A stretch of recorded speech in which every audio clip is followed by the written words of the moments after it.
ही सगळी बाहेरून सगळी माणसं आणायची, इथे भरायची, तुमचा टक्का कमी करायचा, तुमचं अस्तित्व घालवायचं.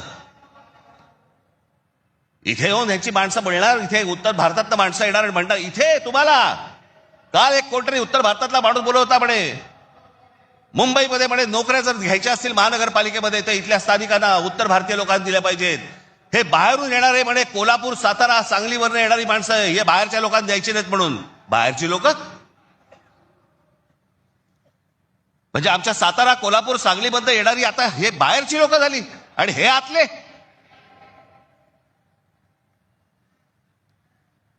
कृपाशंकर सिंग सारखा माणूस यांचा नेता भारतीय जनता पक्षाचा, तो म्हणतो काय उत्तर भारतीय महापौर करू, महापौर करू. यांची हिंमत कशी होती हो बोलायची? आपण जाऊन बोलू शकतो का तिकडे?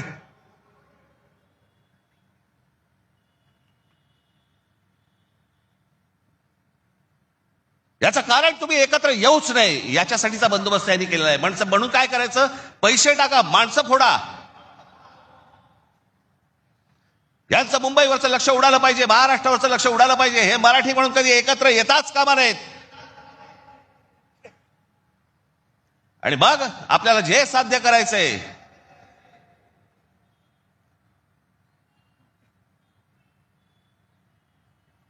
जी लोक येत आहेत ती लोक तुमच्यावरती उड्या मारतायत, वाटेल ते बोलतायत तुम्हाला. मुंबईमध्ये, महाराष्ट्रामध्ये तुम्हाला घरं नाकारली जात आहेत.